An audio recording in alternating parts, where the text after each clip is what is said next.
Hi, I'm Mary. Living in Chicago as a 28-year-old marketing executive wasn't just a dream, it was my reality. My corner office at Thompson & Associates overlooked the magnificent skyline, a daily reminder of how far I'd come. But to understand how I got here, I need to start from the beginning. Sweetheart, you're just like your mother, ambitious and unstoppable.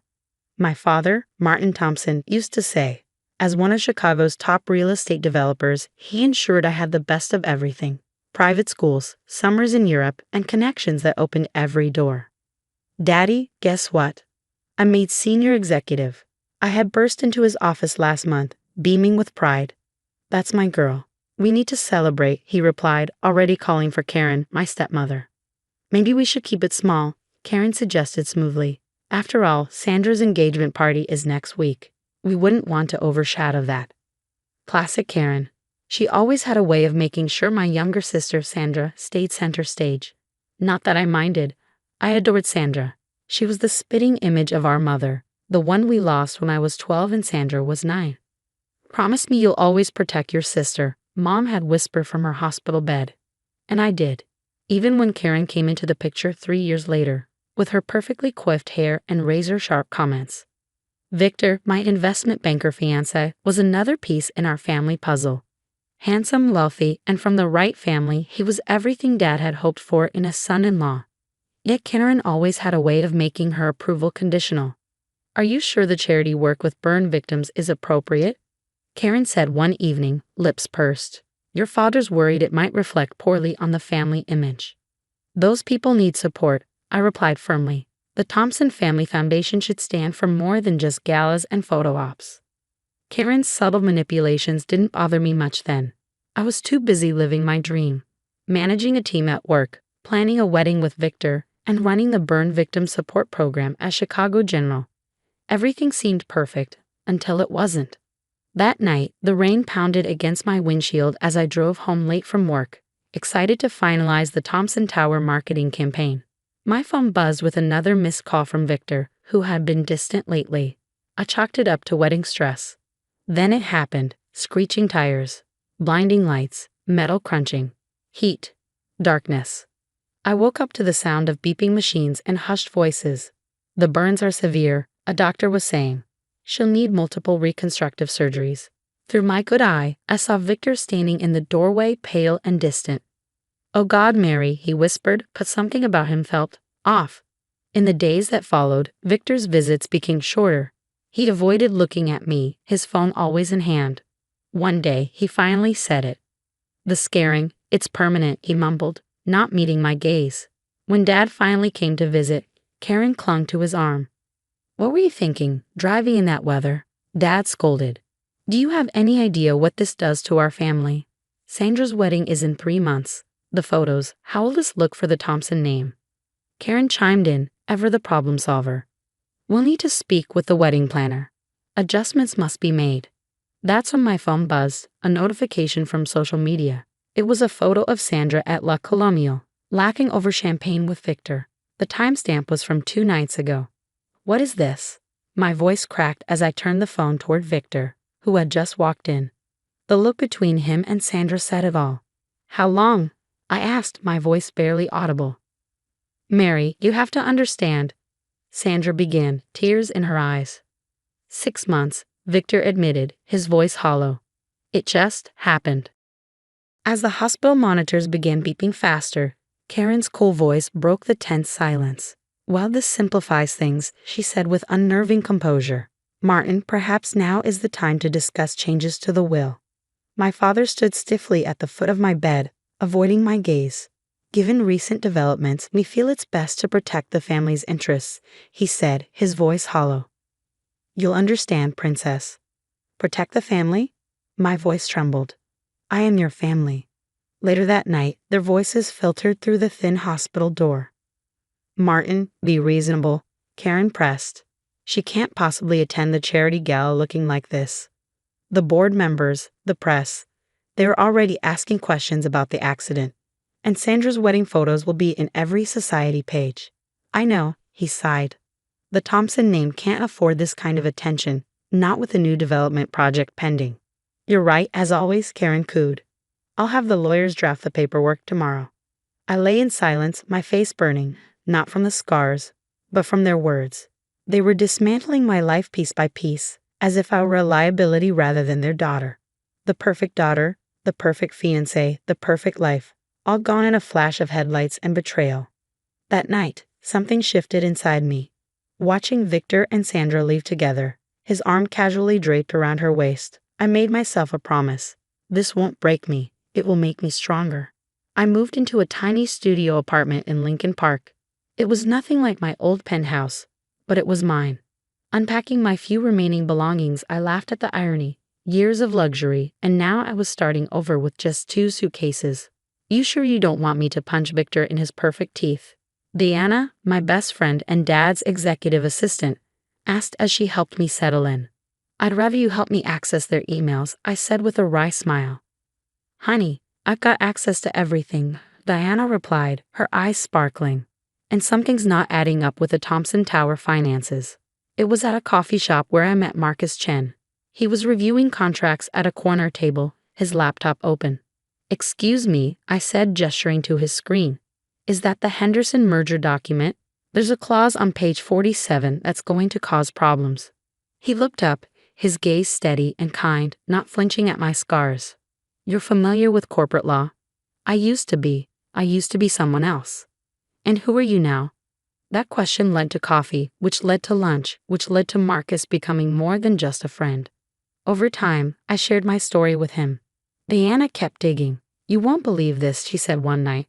Before she was Karen Thompson, she was Karen Blake, Karen Peters, and Karen Summers. 3 different identities, 3 different investment scams. Keep going, I urged, and Diana, thank you. I threw myself into work, earning respect not for my looks but for my results. When the VP position opened up, I claimed it.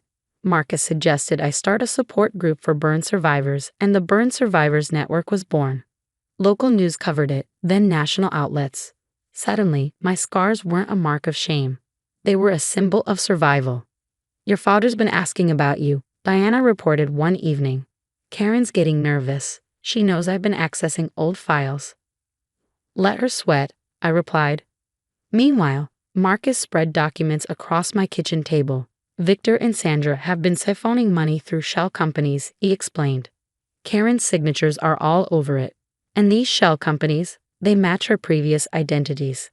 They're all going down, aren't they? I asked, my voice steely. Marcus took my hand.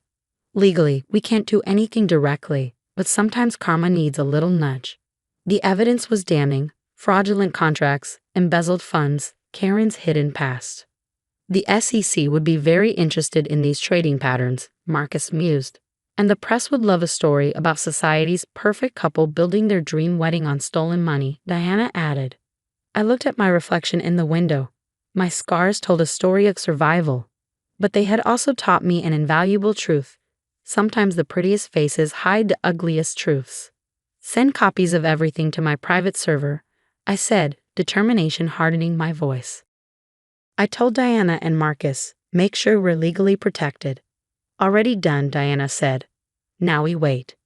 The old Mary might have wanted immediate revenge, but scars, both physical and emotional, had taught me the value of patience. After all, some burns take time to fully surface. The morning of Sandra's wedding dawned clear and beautiful. Everything was picture perfect until the FBI arrived. From my office, I watched the chaos unfold as news alerts began flooding in.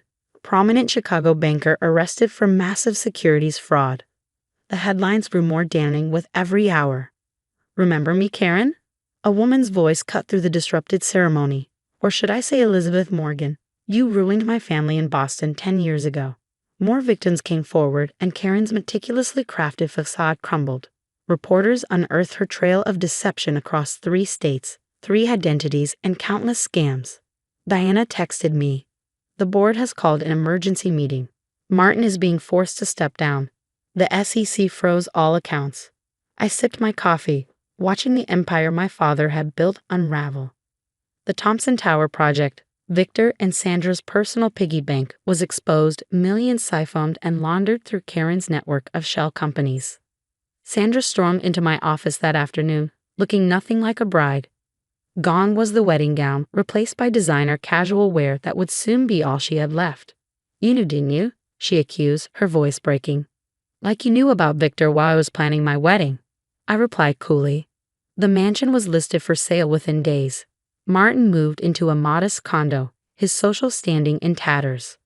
Karen faced charges in 3 states, and Victor and Sandra turned on each other to negotiate lighter sentences. 5 years passed. The Burn Survivors Network had grown into a national organization, featured on media platforms across the country. My PR firm, Phoenix Communications, specialized in crisis management, a fitting irony given the spectacular downfall of my own family. "Mary," Marcus said one afternoon, stepping into my office. The view from my corner suite made my old one look modest. "Your father's here." Martin shuffled in, looking older and defeated. "Princess," he said softly, "I was wrong about everything. Can we?" "No," I said firmly, cutting him off. "Please, I've lost everything." "You lost me first," I replied. "Remember when these scars meant more to you than your daughter's heart? I can't give you back what you threw away." He lowered his head, and for the first time in my life, I felt no need to soften my words. The next month, Forbes featured me in a cover story, "Phoenix Rising: How Mary Chen Turned Personal Tragedy into Triumph." Meanwhile, Karen served time for fraud, and Victor and Sandra faced their own legal battles. Their lavish society wedding had been replaced by separate court dates. Martin lived alone, his calls unanswered, his legacy in ruins. Marcus wrapped his arms around me as we read the article. "They got what they deserved," he said. "No," I said, gently touching my scar. "They got what they earned. Every choice, every betrayal, every time they chose image over love. It all caught up with them." My phone buzzed with another interview request. The scars my father had once seen as shameful had become symbols of resilience for thousands. "Ready for the charity gala?" Marcus asked with a smile.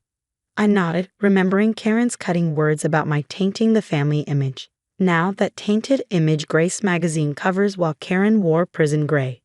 The Burn Survivors Network had raised millions, my PR firm was thriving, and I, scars, success, and all, was finally truly happy. As we left, I turned to Marcus and said, "You know, sometimes the worst burns leave the strongest survivors." I never saw my family again. They made their choices, and karma made hers. As for me, I chose to rise, to thrive, and to prove that true beauty isn't about flawless faces. It's about perfect karma. What would you do if you discovered your family's perfect image was built on lies? Would you expose the truth immediately or let karma take its course? Share your thoughts in the comments below.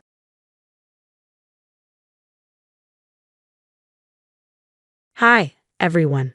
My name's Jennifer Aaron, and I'm a 23-year-old nurse living in Austin, Texas. That's how my introduction used to go until last week. "Jennifer, honey, just play along," my mom, Susan, said as she adjusted her hair in the mirror. "Alex makes me feel young again, and I don't want anything ruining this." "Mom, you're asking me to pretend to be your sister. Can you even hear yourself?" She sighed, her patience thinning. "Your father's been gone for 15 years. It's time we moved on. Alex is different, successful, respected, wealthy. And Dad's memory, all those photos, the life you built together. None of that matters anymore. Don't be bitter, sweetie." "It doesn't suit you," she replied, her voice coated in condescension. At first, it seemed like a bizarre one-time request, but things escalated quickly. At the grocery store, restaurants, even church, she introduced me as her baby sister, Jennifer. "Isn't she precious?" she giggled, playing the role of a doting older sibling. "Susan, darling, I didn't know you had a sister." Mrs. Henderson, our town's biggest gossip, practically squealed in the supermarket. "Oh yes, our parents had me quite late," Mom lied effortlessly. "Jennifer's been living with me since they passed." I froze as I watched my childhood vanish in real time. My Aunt Patricia even joined the charade. "Jennifer's always been like a daughter to Susan, even though they're sisters.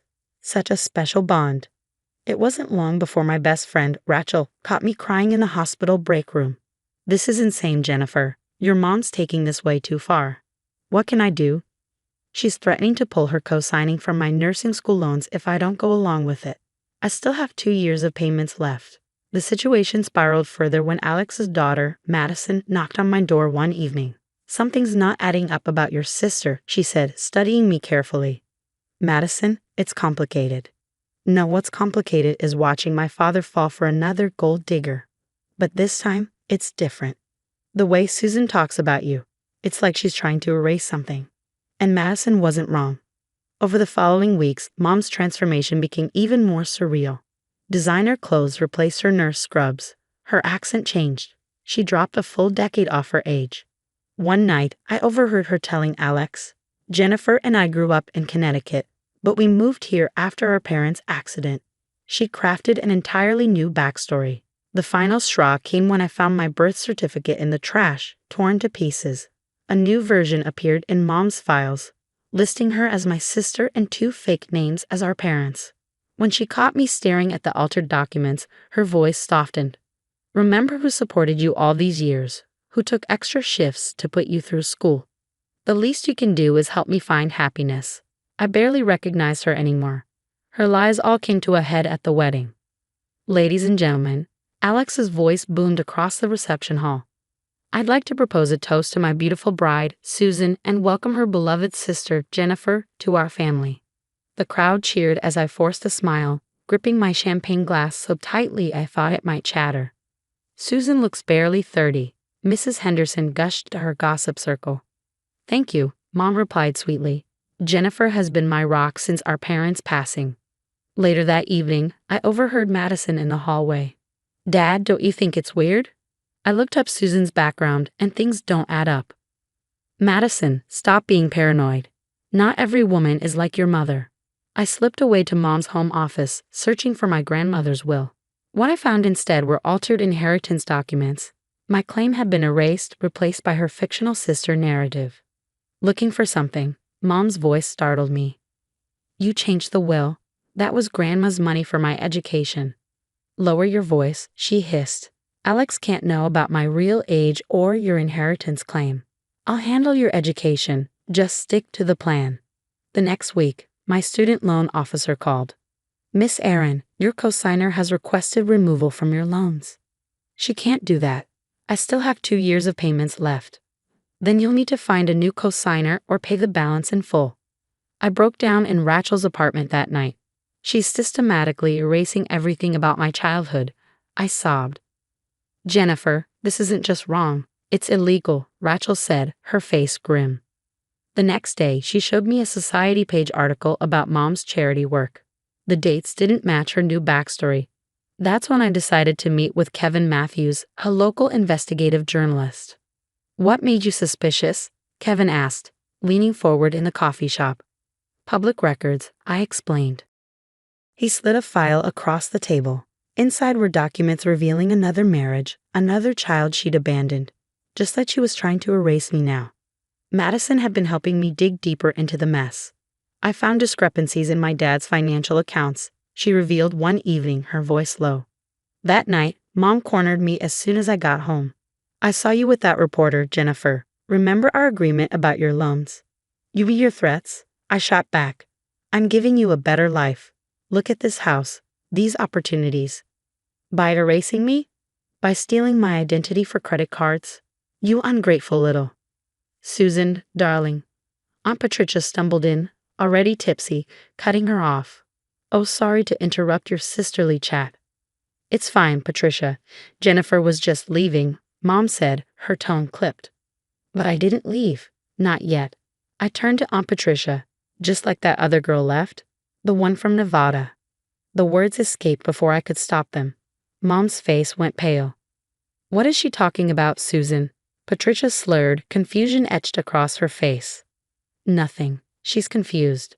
But I wasn't confused anymore.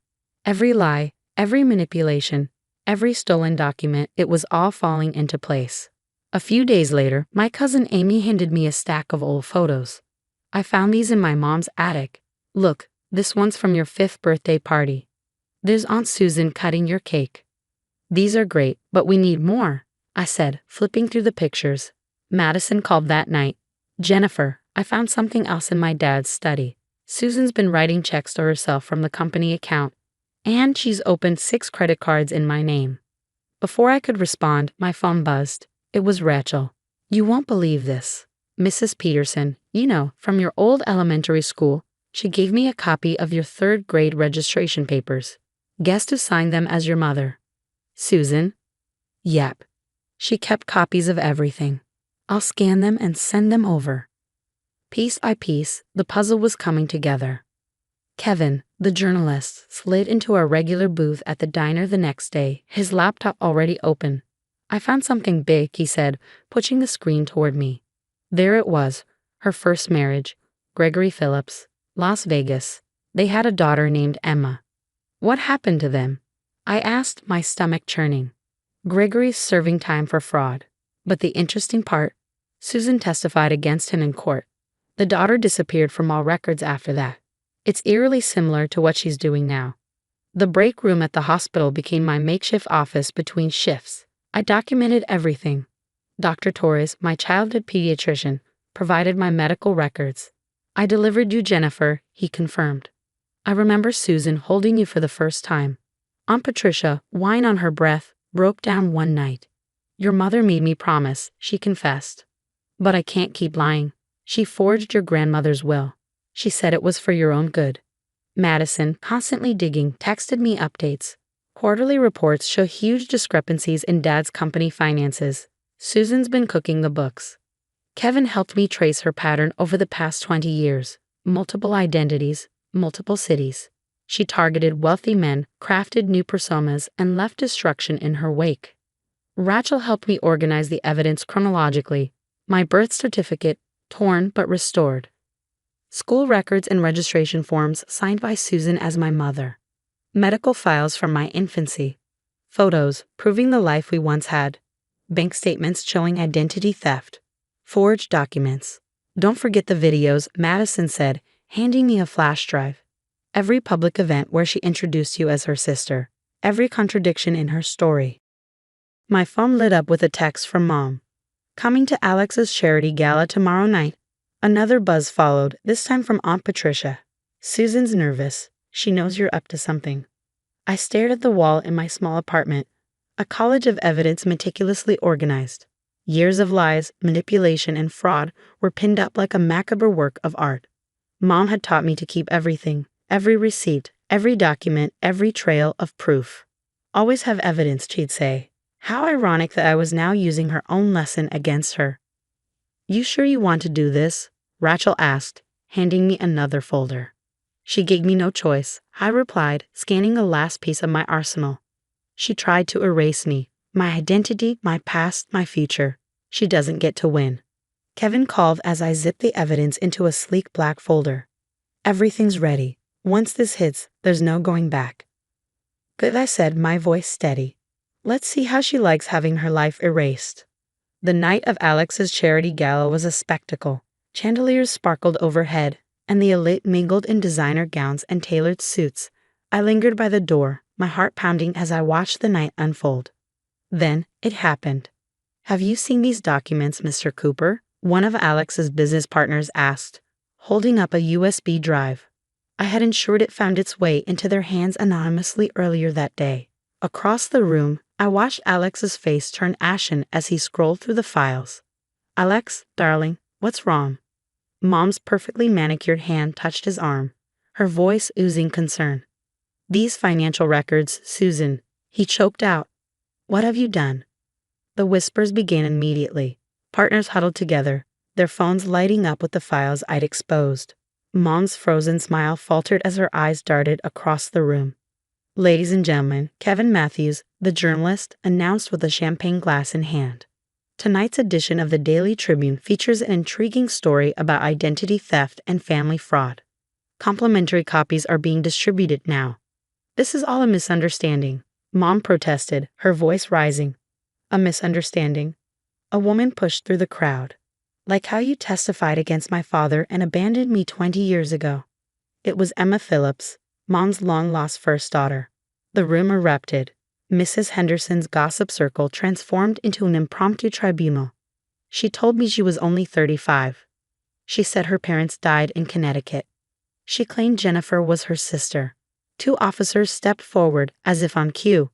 Susan Cooper, you're under arrest for identity theft and financial fraud, one announced, pulling out handcuffs. Jennifer, tell them the truth. Mom cried, mascara streaking her face. I am telling the truth, Mom, I said, my voice firm. The aftermath was as spectacular as it was devastating, for her, at least. Alex's divorce lawyers were relentless. Every penny Mom had stolen, every account she'd opened in my name, every forged document, it all came crashing down. I can't believe she did this to both of us, Madison said as we watched the news together.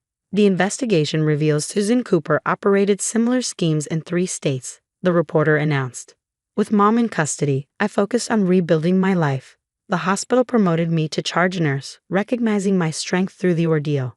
Kevin met me for coffee one morning. Your story has helped identify similar fraud cases across the country, he said. You've helped countless others by coming forward. Rachel started a support group for identity theft victims, and I received a Community Leadership Award for my work with survivors.